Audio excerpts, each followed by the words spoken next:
ಸ್ನೇಹಿತರೆ, ಎಲ್ರಿಗೂ ಶುಭ ಮುಂಜಾನೆ. ಇವತ್ತು ಕರ್ನಾಟಕ ರಾಜ್ಯದ ಏನು ಮಾರ್ಚ್ 6ನೇ ತಾರೀಕಿನಂದು ಬಜೆಟ್ ಅಧಿವೇಶನ ಪ್ರಾರಂಭ ಆಗಲಿಕ್ಕಿದೆ. ಈಗಾಗಲೇ ಇಲಾಖಾ ಮಟ್ಟದಲ್ಲಿ ಅದರ ಪೂರ್ವ ತಯಾರಿಗಳೇನು ನಡೀತಾ ಇದೆ.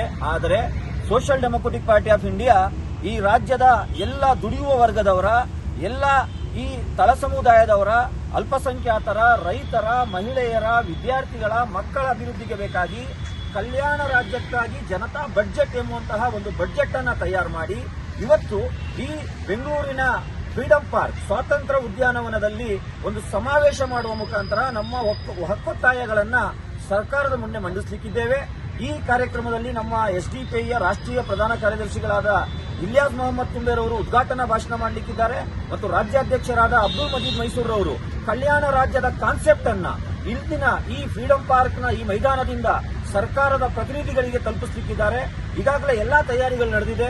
ನಮ್ಮ ರಾಜ್ಯ ಮತ್ತು ಜಿಲ್ಲಾ ನಾಯಕರುಗಳು ಎಲ್ಲ ವ್ಯವಸ್ಥೆಯನ್ನು ಮಾಡಿದ್ದಾರೆ. ವೇದಿಕೆ ತಯಾರಾಗಿದೆ, ಪೆಂಡಾಲ್ ತಯಾರಾಗಿದೆ, ಚೇರ್ಗಳು ತಯಾರಾಗಿದೆ, ಬ್ಯಾನರ್, ಬಂಟಿಂಗ್ಸ್ ಎಲ್ಲರ ಕಾಯುವಿಕೆಗಾಗಿ ನಿಮಗೆ ಆಹ್ವಾನಕ್ಕಾಗಿ ತಯಾರುಗೊಳಿಸಲಾಗಿದೆ. ಹಾಗಾಗಿ social democratic party of India ನಿಮ್ಮಲ್ಲಿ ಒಂದು ವಿನಂತಿಯನ್ನು ಮಾಡ್ತಾ ಇದೆ.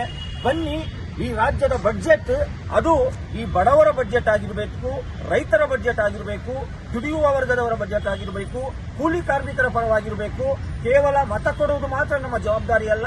ರಾಜ್ಯದ ಬಜೆಟ್ ಪ್ರಿಪರೇಷನ್ ಆಗಬೇಕಾದ್ರೆ ನಮಗೇನ್ ಬೇಕು ನಮ್ಮ ರಾಜ್ಯದ ಬಜೆಟ್ನಲ್ಲಿ ಅದನ್ನು ಕೂಡ ಆಗ್ರಹ ಮಾಡುವಂತಹ ಹಕ್ಕನ್ನ ಬಾಬಾ ಸಾಹೇಬ್ ಅಂಬೇಡ್ಕರ್ ಅವರ ಸಂವಿಧಾನದಲ್ಲಿ ನಮಗೆ ನೀಡಿದ್ದಾರೆ. ಪ್ರಜೆಗಳೇ ಪ್ರಭುಗಳಾಗಬೇಕು. ನಮಗೆ ಬೇಕಾಗಿ ಏನೆಲ್ಲ ಡಿಮ್ಯಾಂಡ್ಗಳಿದೆ ಇವತ್ತು ನಾವಿಲ್ಲಿ ನಿಮ್ಮ ಪರವಾಗಿ, ರಾಜ್ಯದ 7 ಕೋಟಿ ಜನರ ಪರವಾಗಿ ರಾಜ್ಯ ಸರ್ಕಾರಕ್ಕೆ ಮಂಡಿಸಲಿಕ್ಕಿದ್ದೇವೆ. 11 ಗಂಟೆಗೆ ಸರಿಯಾಗಿ ನಮ್ಮ ಕಾರ್ಯಕ್ರಮ ಪ್ರಾರಂಭ ಆಗ್ತದೆ.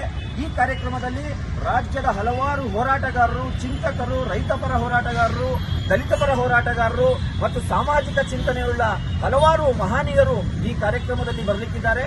ನಿಮಗೂ ಕೂಡ ಸ್ವಾಗತ, ಸುಸ್ವಾಗತ. ಬನ್ನಿ, ನಾವೆಲ್ಲರೂ ಸೇರಿ ನಮಗೇನ್ ಬೇಕು ಬಜೆಟ್ನಲ್ಲಿ ಅನ್ನುವಂಥ ಆಗ್ರಹವನ್ನ ಸರ್ಕಾರದ ಮುಂದೆ ಮಂಡಿಸುವ.